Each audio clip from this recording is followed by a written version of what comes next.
My name is Ruby, 34 years old, living and working in San Diego.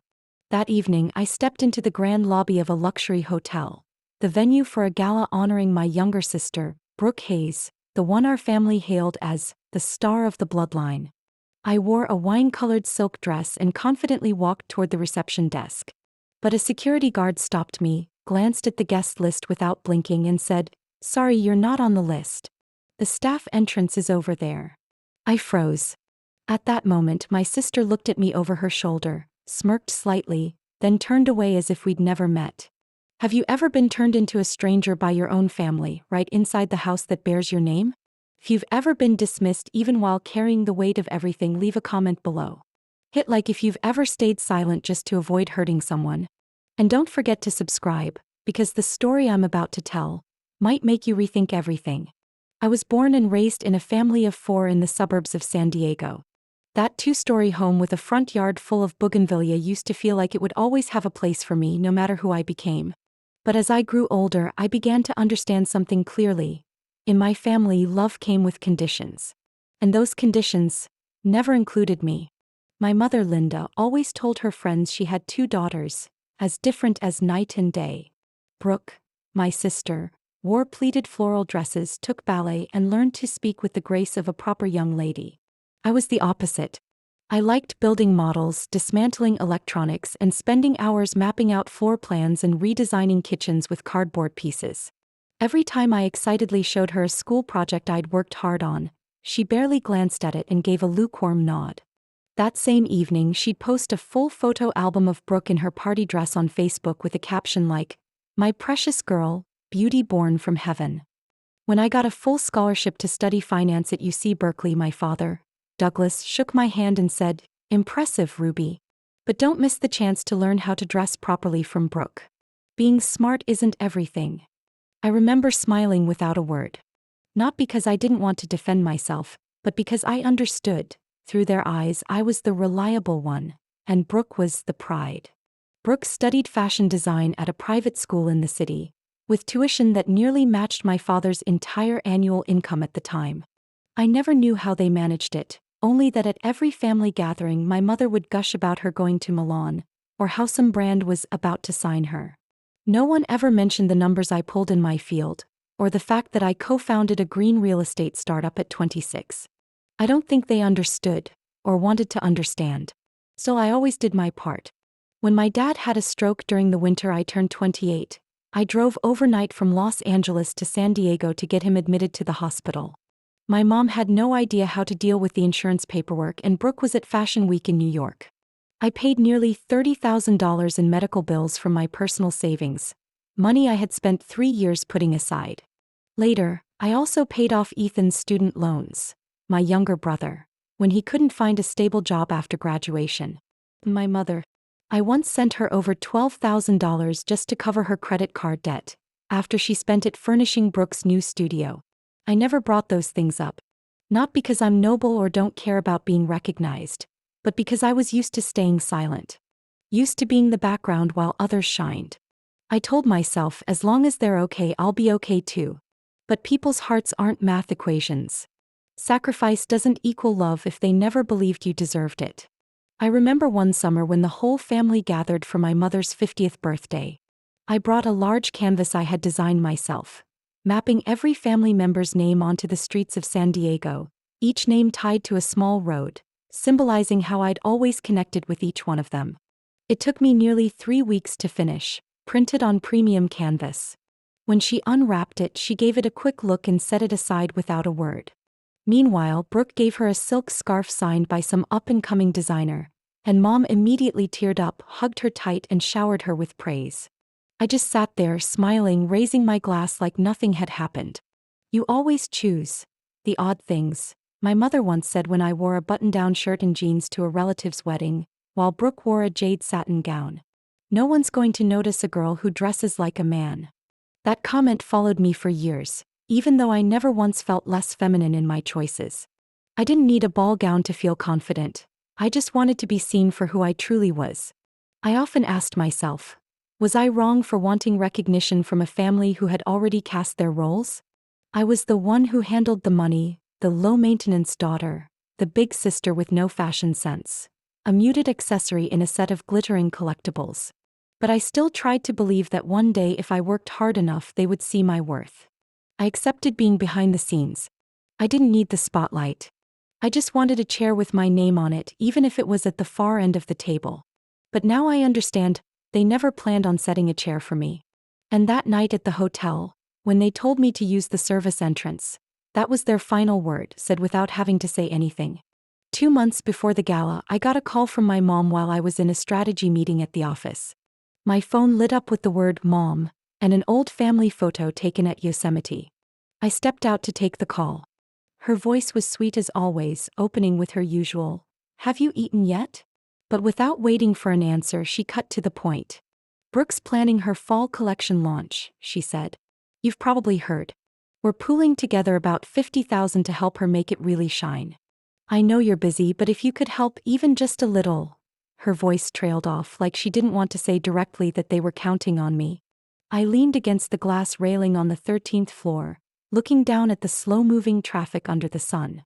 I knew exactly how much I had spent on the family over the years. I also knew the numbers in my current investment, developing a new mixed-use complex by San Diego Bay, a project I'd spent 4 months negotiating to secure. Every dollar I had was already placed with intention on the master plan pinned in my home office.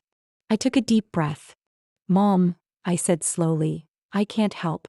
I'm channeling everything into a major project. I truly want Brooke to succeed, but I can't pull funds right now." There was a pause on the other end. Then she let out a short laugh, sharp and metallic. "Hey, I understand. You always have your own plans. I'll ask someone else." I ended the call without overthinking. I didn't expect thanks, nor did I believe saying no would change much. I was wrong. A week later, I found myself removed from the family group chat. I received no invitation to my father's birthday, the first time I was left out. I saw the photos on my cousin's social media. My dad blowing out candles, my mom standing by his side, Brooke glowing in a red dress. I studied each face. No one mentioned me. No one asked where I was. I stayed quiet. I was used to being on the outside, but this time felt different. Like they were actively erasing me from the family picture. Like my refusal had become some kind of betrayal. Then one night, while reviewing work emails, I noticed one from a San Diego event company. "We are pleased to invite you to the fashion gala launching the latest collection by designer Brooke Hayes." It came from an official company address. I read it twice, not believing it. No one in my family had mentioned anything. No invitation, no message, no word. I forwarded the email to Rachel, a colleague I'd worked with last year, and asked, "Do you know where this is being held?" 5 minutes later she replied, "Monroe Central, 3rd floor." "Ruby, isn't that one of your buildings?" I stared at the screen. Monroe Central was one of the properties I had recently acquired shares in through my investment firm. Prime location right in the city center and slated for high-end event rentals. I was the one who had signed off on the leasing deal with that event company, approving their use of the Grand Hall at a discounted rate during the launch phase. I let out a quiet laugh, somewhere between frozen and bitter. They held the gala in a building I helped finance. They cut me from the guest list, yet stood on the floor I signed off on. They called me too cold, but leaned silently on the foundation I built to shine. I didn't reply to the email. I didn't tell anyone in the family that I knew. I just quietly marked the date on my calendar and decided I would show up. Not because I wanted a fight. Not because I needed to be seen or recognized. But because I needed clarity, to see with my own eyes exactly who they thought I was. Not through a screen, not through secondhand words or messages. But directly with my eyes, my ears, and everything my heart once believed in. I booked an appointment with the tailor. I didn't choose a dress from a famous brand. I picked a simple high-neck design in deep navy satin, smooth, soft fabric that hugged my figure just enough, with gently structured shoulders for strength. Not flashy, but just enough to remind everyone I wasn't there to serve. I wore 3-inch heels, not to outdo anyone, but to hear the clear sound of my footsteps echoing against the polished stone floor of the main lobby. And I would walk in like someone walking into her own home. No announcement. No introduction needed. I was there, because I had never really left. They had just never truly seen me. But that was about to change. I arrived right on time. Not too early to draw attention, not too late to look like an afterthought. The lights of the Monroe Central Hotel reflected off the glass facade, making the whole building glow. Modern, elegant. The perfect setting for a night honoring the golden child of the Hayes family. I stood on the marble steps, took a deep breath, and entered through the front, reserved for honored guests. The grand lobby towered overhead with glass chandeliers swaying slightly to the rhythm of jazz from the corner. The scent of Chanel perfume mingled with champagne. Eyes glanced over me, men in tuxedos, women in shimmering gowns, evaluating, curious. I approached the check-in desk and smiled politely. "I'm Ruby Hayes." The young woman behind the desk tapped her tablet, then paused. She frowned and whispered, "I'm sorry, you're not on the official guest list. Are you with the event staff?" I kept my smile, tilted my head gently. "I'm not here to serve," I replied. "I'm Brooke's sister." The receptionist looked uncertain, glancing toward the man near the wine bar. He was dressed in a gray suit, hair slicked back. He walked over immediately. "You're the bride's sister?" he asked, skeptical. I nodded. He glanced at the tablet again and quietly told the receptionist, "Brooke said the sister is not invited. Do not let her into the main area." I heard every word. And right then I saw Brooke, near the stage, surrounded by a crowd of brightly dressed friends and her glam team. She posed in her metallic gown, smiling flawlessly. And then, our eyes met. She recognized me. She had to. For a split second, her gaze faltered, but she quickly recovered, turning to whisper something to the man who'd just spoken to me. He nodded and walked back. "Hayes," he said, voice lowered but firm. "Brooke said that if you're here to assist backstage, you can enter through the side door near the kitchen. She assumed you were helping with glass collection in the lounge area." I stood there in silence. It took a moment for the words to register. To my sister, I wasn't a guest. I wasn't family. I was staff. A glass collector. Everything slowed. The laughter, the clinking of glasses, the music. It all faded. The only sound left was my heartbeat. I said nothing. I turned away, my steps steady on the stone floor, though inside I felt myself shattering. I walked toward the service stairs, slipped into a quiet hallway and tried to breathe. The wall sconces cast a pale yellow over my face. I reached for my phone but stopped when I heard footsteps. "Ruby." Tyler's voice called out, breathless. I turned. He was dressed in a deep blue suit, tie sharp, face caught between disbelief and anger. "What are you doing here?" he asked, looking around like he couldn't believe what he'd just heard. I gave a dry laugh. "I came to the gala. But apparently, I'm better suited for the cleanup crew." Tyler's face darkened. He didn't say a word, just pulled out his phone, switched on the camera. "Wait," I began, but he'd already slipped back toward the main hall, hidden behind a large plant, and angled his phone to record the stage. Brooke glowing under the spotlight, every detail perfect, except for the part where she had just humiliated her own sister to preserve her brand. Tyler returned, eyes still burning. "I don't get it. How did you endure this all these years?" he asked, voice low, trembling with fury. I didn't answer. Not because I didn't know, but because every answer felt too exhausting to speak. He looked at me for a long moment, then said, "I'll take care of this video. Maybe it won't change your family, but the world will see who you really are." I didn't nod. Didn't shake my head. I just stood there and let him send it to a friend who managed content for a professional career network, where one of my strategy posts on commercial real estate had once gone viral.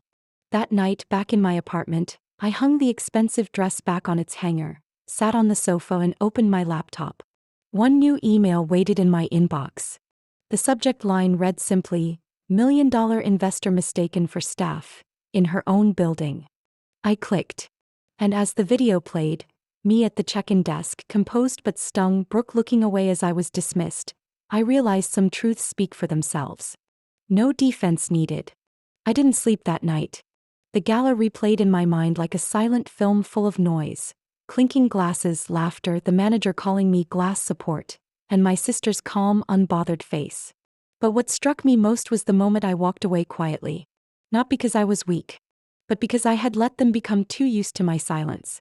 The next morning, I brewed a cup of black coffee, opened my computer, and logged into the internal financial system of the family real estate firm I'd helped build from day one.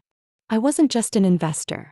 I had personally approved the first expansion plans for our Santa Ana office, written the initial loan proposal for Sacramento. I knew how my father arranged finances, and what I saw made my heart stop. At least 5 suspicious transactions in the past 6 months, each between $5,000 and $30,000, adding up to over $120,000, all sent to a company named Arcline Image Group. I frowned. That name had never appeared in any of our partnership reports. I typed it into the search bar.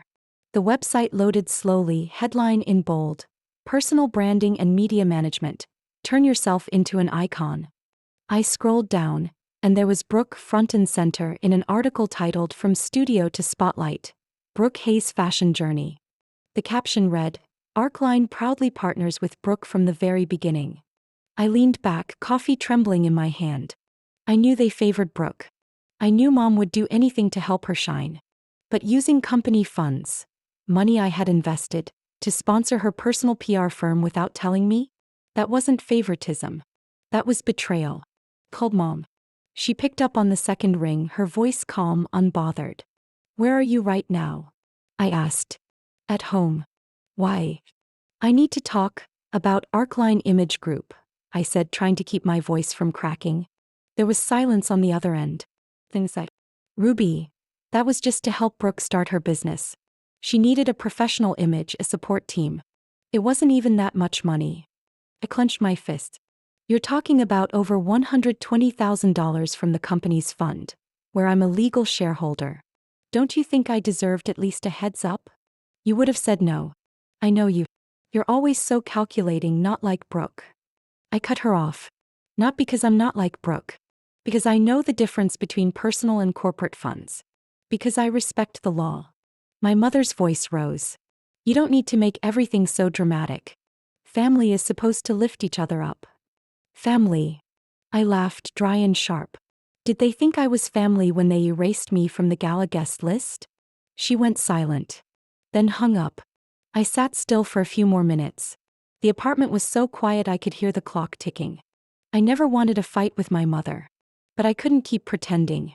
That afternoon, I met with Mara Levinson, a forensic accountant I'd worked with on a past asset valuation project. Mara was precise, sharp, and absolutely ruthless when it came to bending the rules. I need you to review all withdrawals from Hayes Realty's corporate account over the past year, I said, laying out a stack of statements and extracted transaction records. Focus on anything tied to Arcline Image Group.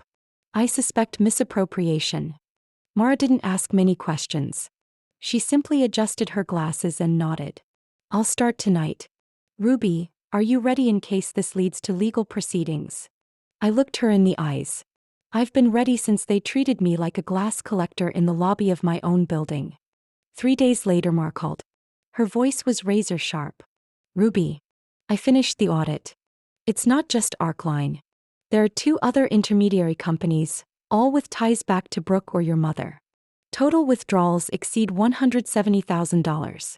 Some entries are vaguely labeled: corporate image expenses, media support forwarding.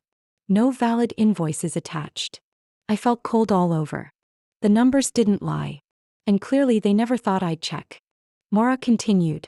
If you want to pursue legal action, I'll loop in a civil attorney. But you need to move fast. They might try to hide more funds. I nodded. I'm done staying quiet. My voice wasn't raised. It wasn't shaky. Just clear, as if someone had finally seen the truth. And decided never to close their eyes again. That morning, I hadn't even finished my coffee when my phone started buzzing nonstop. Texts, emails, social media alerts came flooding in like a storm. Tyler messaged, the video's blowing up. Brace yourself. I clicked the link he sent. The clip from the gala had been reposted by a major finance platform with hundreds of thousands of followers. The headline made me freeze in the kitchen. Woman mistaken for waitstaff in a building she owns. Guess who funded it? I played the clip. It began with security stopping me, followed by the manager whispering something before saying, polite, firm, and ice cold. Brooke said if you need access to the support area, you can enter through the back kitchen entrance. The background faded. Only soft music remained. Then a line appeared. Ruby Hayes denied entry to the gala. Who is she? Photos appeared in sequence. Me speaking at last year's National Real Estate Summit, a clip from my Forbes Women interview on sustainable housing redevelopment, then a highlight from California's internal media. Ruby Hayes, one of the 50 most influential investors on the West Coast. I stared at the screen.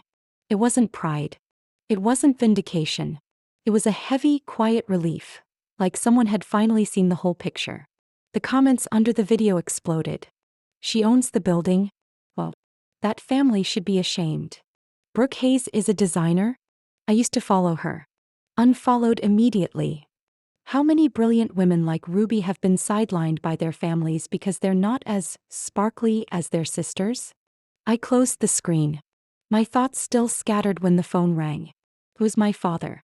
I let it ring 3 times before answering. Ruby, he said, voice rough and unsure, I want to see you. Maybe tonight. I leaned against the living room window. You want to see me now because the video's out?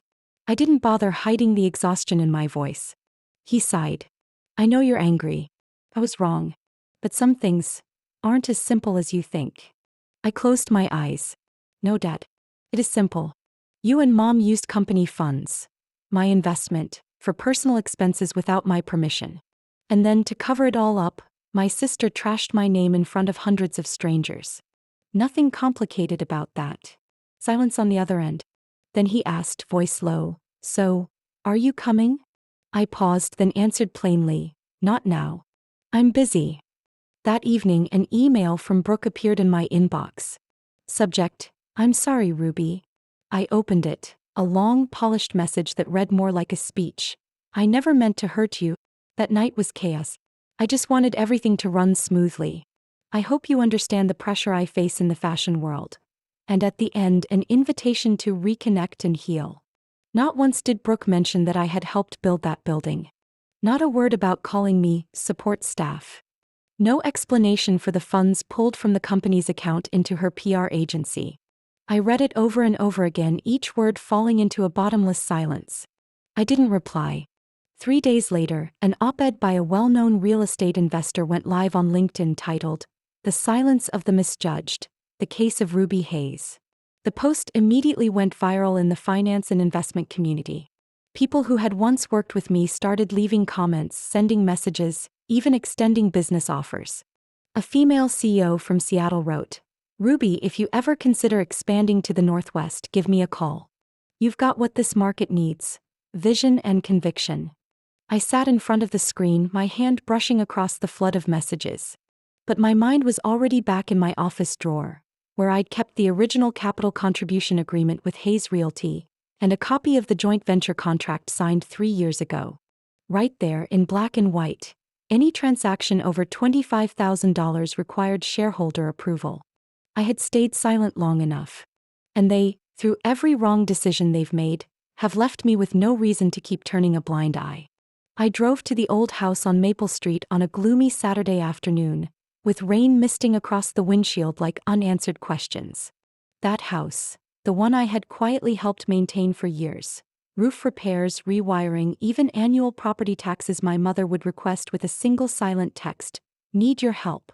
Not once did I refuse. The familiar wooden door creaked open. My mother stood there, trying to keep her expression neutral. Her eyes brushed past me so fast I couldn't tell if it was discomfort or guilt. Come in, she said softly, stepping aside.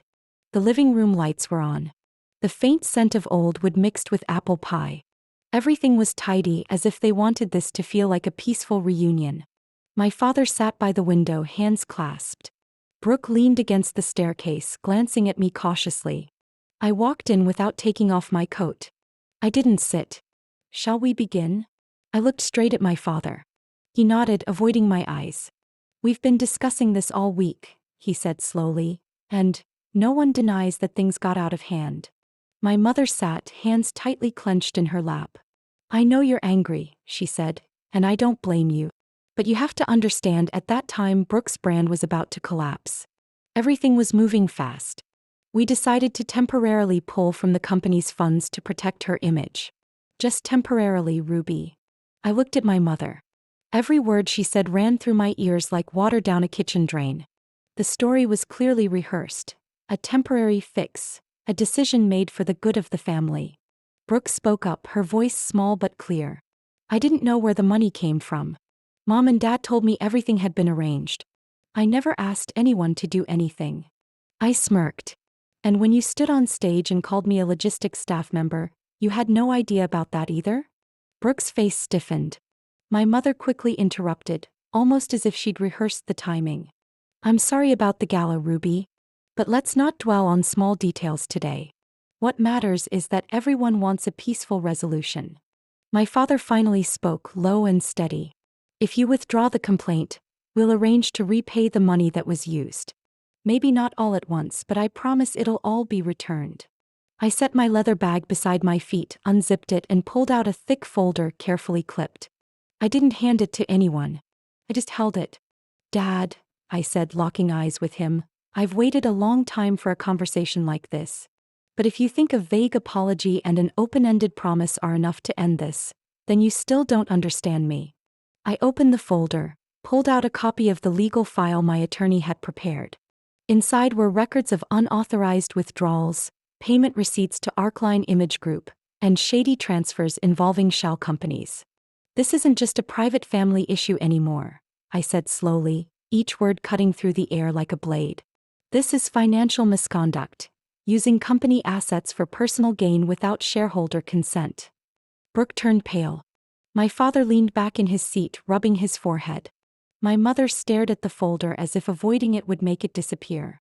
I don't want to escalate this, I continued, but I won't stay silent. And I won't bear the consequences of decisions made under the banner of family without my consent. My mother exhaled sharply. Are you planning to take this to court? I've already worked with a lawyer. And if transparency can't be found here, that's the only place I'll find justice. No one said anything else. No more excuses. Just the ticking of the wall clock. I placed the file back into my bag. Before turning to leave, I looked each of them in the eye. I didn't come here for empty promises. I came to remind you that I'm still here. And I won't be erased from what I helped build. I walked out of that house without looking back. Outside, the drizzle still fell. Light but cold enough to remind me that sometimes, drawing a line is the only way to feel warm again. I arrived at the courthouse early, sitting in the back row of the hearing room while my attorney Ms. Harper organized documents at the front table. The room wasn't large, dark wood-paneled walls, soft lighting, so quiet I could hear the clerk's keyboard clicking. Outside, early sunlight slanted through the tall glass windows, casting light onto the wooden bench where the panel of 3 judges would soon be seated. The air didn't smell sterile like a hospital, but the tension, anticipation, and weight felt just the same. I never imagined the day would come when I'd bring my own family to court. But after everything, I couldn't let it be swept under the rug labeled family matters. The side door opened. My mother, father, and Brooke walked in. They sat together, but none of them looked familiar anymore. Brooke wore a neutral beige outfit, no flashy makeup like usual. My mother avoided my gaze. My father tried to appear composed, but his fingers tapped the table nervously. When the hearing began, Harper stood and spoke with clarity and precision. Every time she flipped a page, it felt like layers of dust were being brushed off a long-buried truth. Your Honors, Harper said firmly, my client, Ruby Hayes, has been a capital investor in Hayes Realty since 2018. Per contract terms, any expenditure exceeding $25,000 requires approval from all parties. However, over the past 18 months, more than $170,000 was withdrawn from the company's account to fund personal initiatives, specifically the branding and PR campaign of Ms. Brooke Hayes. Harper held up copies of bank statements, PR contracts, email exchanges between my mother and the media agency, and photos of unapproved invoices. She continued, beyond the financial violations, my client also suffered reputational damage during a public event held in a building she helped finance. Being deliberately excluded from the guest list and publicly humiliated as support staff in front of hundreds caused severe personal and professional harm. I kept my eyes forward, though I could feel the stares from the right side of the courtroom. When Harper finished, the lead judge nodded and turned to my family's legal representative. He stood, trying to soften the matter, calling it an unfortunate misunderstanding, a well-meaning internal decision, and saying that all actions were intended to protect a public-facing family member. Harper didn't flinch. She tilted her head slightly, waiting. Then the back door of the courtroom opened. A young woman walked in, hair tied neatly, holding a file folder. Harper turned to the panel. "We would like to submit a witness. Amanda Cole, former assistant to Ms. Brooke Hayes." Brooke spun around the moment she heard the name, her face visibly drained of color. Amanda took the stand. Her voice was clear and steady. "I worked with Ms. Brooke for a year and a half. I was assigned to contact PR firms and prepare the media campaign for the fall collection launch. During a meeting with her and Mrs. Linda Hayes, I was instructed not to include Ruby Hayes on the guest list. When I asked why, Brooke said word for word, 'She doesn't fit the premium brand image we're building. If she's there, the press will focus on the wrong thing.'" The courtroom fell completely silent. Harper asked, "Do you have any proof of that?" Amanda nodded and presented a printed email between her and Brooke, with a direct instruction: "Remove Ruby from the list, and don't let Mom bring it up again." The judge flipped through the file and remained quiet for a long moment. When he finally looked up, his voice was slow but firm. "After reviewing all the evidence, testimony, and related documents, this panel finds that the defendants have violated the financial agreement between the parties, misused shared investment funds, and caused reputational harm to the plaintiff. We hereby order Hayes Realty to repay $125,000 to Ms. Ruby Hayes, along with damages for defamation, and issue a notarized public apology in writing." I didn't lift my head. I just felt the breath in my chest release like smoke after a storm. Amanda stepped down, walked past me, and paused to give a quiet nod. I gently held her wrist. I didn't say a word, but she understood everything from my eyes. Across the room, my mother lowered her head, my father sat motionless, and Brooke, she sat up straight, not shedding a single tear, but her lips were pressed so tight they were starting to bleed. I left the hearing room with the folder clutched tightly to my chest, not because I had won or lost, but because at last, I had forced them to see me clearly, no longer hidden behind titles or roles in a family that had rotted from the inside. A week after the hearing, the media narrative began to shift. Gone were the glamorous features about Brooke's runway appearances. Gone were the polished behind-the-scenes videos with golden lighting and soft music. Instead, articles started analyzing misbranding values and exclusion within families. Several fashion brands quietly removed her from their collaborator lists. A major label she had promoted during the fall-winter campaign publicly terminated their contract, citing image conflict and brand ethics. I didn't seek those articles out. They just showed up, through news feeds, messages from acquaintances, and viral snippets across social media. Brooke remained silent. No statements, no posts. The account that once updated daily was now locked on private. That silence wasn't her usual self, and I knew it wasn't clarity. It was collapse. I thought I'd feel relieved or at least redeemed. But what I felt was a slow-burning emptiness. As if after everything, there was simply nothing left to argue about. That morning, I opened my email and saw a message from my mother. The subject line read only, "The family's in ruins. Are you happy now?" I read it over and over. No greeting, no concern. Just a single question, sharp, cold, piercing the softest part of my chest. I didn't reply. I shut my laptop, pulled on my coat, and drove to the nursing home in the northern suburbs of the city, where my grandmother had been living since her mild heart failure 2 years ago.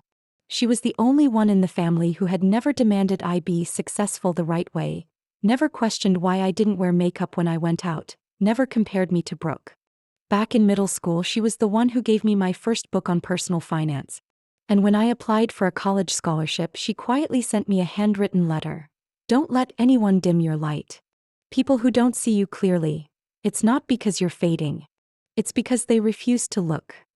I arrived at lunchtime, carrying a small peach tart from the bakery she used to love. When I walked in, she was sitting by the window, wrapped in a mint green shawl, eyes resting on the little garden out back, where a few lavender sprigs had survived the last rain. "Ruby," she said softly, turning to me, her smile glowing gently in her eyes. "It's been a while." I sat down beside her, setting the tart on the small table next to her chair. "I brought you peach tarts. They're a bit sweet, but the old bakery still uses the same recipe. She smiled and nodded. That flavor. I'm glad it hasn't changed. We sat in silence for a while. She placed her hand over mine. Her hand was thin, light veins showing beneath soft skin but still warm, just like when I used to sit and read with her under the desk lamp as a kid. About your family, she began, then paused. You've seen it? I asked, not surprised. There's a TV in this room. The nurses like to watch the evening news. But I didn't need them to tell me. I just had to look at your face. I looked out the window. Late afternoon sunlight streamed through the leaves, casting dappled patterns on the windowsill. I didn't think it would go this far, I said slowly. But I couldn't keep pretending. I couldn't keep being the only one left unprotected. She didn't speak, only squeezed my hand tighter. You weren't wrong to hold on to yourself, she said after a moment. But don't let anger become the place you live in. Forgiveness isn't because they deserve it. It's because you deserve peace. I don't know when the tears started. Not out of pain, not even from anger. Just the final emotion, after all the noise faded, of release. Like someone who had carried a heavy backpack down a long road, and at last sat down beside the grass, took it off and breathed. I didn't need them to return what they took. I didn't need a perfectly worded apology. What I needed was to live a life no longer tethered to proving my worth every single day. That afternoon, I sat with her by the window until the sun dipped behind the roof across the way. She rested her head on my shoulder, her hand still holding mine. No more words were needed. And I knew that I was quiet without being alone. The morning of the Hayes Legacy office complex opening was clear, the sunlight soft, not too bright, but just enough for the glass panels to cast a golden sheen on the pavement out front. The 5-story building, with its modern yet welcoming design, featured alternating layers of wide glass and pale gray brick. I named it not to preserve the Hayes name, but to redefine what it truly meant. The front courtyard was arranged simply. A few white cocktail tables, neatly aligned chairs, and a small sound system tucked into the corner. I kept everything minimal, nothing showy. No flashy media presence, no long list of famous guests. Just the people who stood by me when everything fell apart. Former employees, former partners, investors who believed in me when no one else did, and a few old friends who never turned away. Brandon stood by the mobile coffee bar holding 2 lattes, scanning the courtyard like he was checking security. This building looks amazing, he said as he came over. I remember when you said you'd use the rest of your capital to build something just for yourself. I couldn't picture what you meant then. Now it's crystal clear. I took the coffee cup and nodded slightly. I didn't build this to prove anything. I built it because I wanted people to walk in here and feel like they didn't have to try to be accepted. Brandon looked at me for a moment, then smiled. That's a good line. Use it in your speech. I gave a soft smile, glancing toward the small podium set up in the courtyard. The event coordinator signaled that everything was ready. I nodded and walked over, set my coffee down on the table, adjusted the microphone. My name is Ruby Hayes, I began, eyes meeting the faces looking up at me, and if someone had told me a year ago that I'd be standing here in a space I designed, funded, and now lead, I probably would have believed them. Not because I'm arrogant, but because I've come far enough to understand one thing. No one has the right to define your place, not even someone who shares your last name. A soft round of applause followed. Not loud, but genuine. I continued. This building isn't retaliation. It isn't a statement.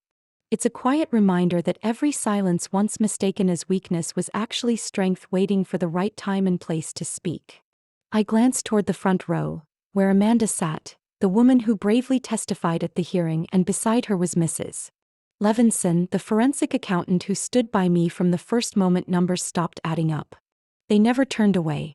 They never told me I was overreacting. And that's why I invited them here today. I ended my speech with a simple sentence.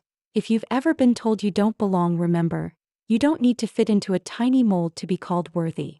After the speech, Brandon and I went up to the top floor, a lounge space I often used on weekends to read and plan.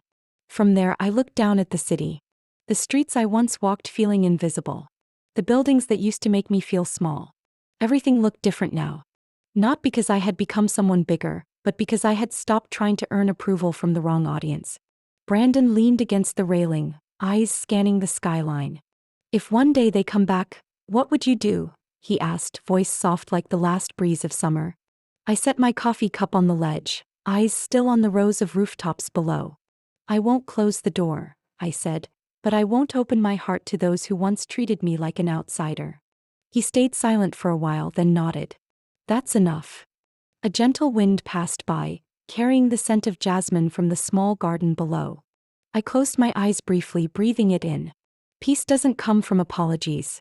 It comes from the moment we stop needing someone to understand us, and choose to live in the truth we once buried. I am no longer the quiet shadow at the edge of every family event. I am no longer mistaken for the person clearing glasses in a space I invested in. I am no longer waiting in the wings to be called forward by those who only remembered me when they needed someone to shoulder their burden. Now I stand center stage in my own life, steady, self-assured, and no longer waiting for permission. Have you ever felt like you were pushed to the sidelines of your own story? That no matter how much you gave, how much you stayed silent, in the end you were still treated like the extra? I'm sharing this not out of bitterness, but to reflect on a question we all face. Who truly counts as family? The ones who share your blood, or the ones who see your worth when no one else does? What would you do if you were in my shoes? Would you forgive or keep your distance? I'd love to hear your thoughts. Leave a comment below. Your voice might just be the encouragement someone else needs. And if you're drawn to real stories, complicated family ties, and the strength it takes to rise from the wreckage, hit subscribe. I'll be sharing more moments like this, raw, sometimes painful, but always filled with resilience and hope.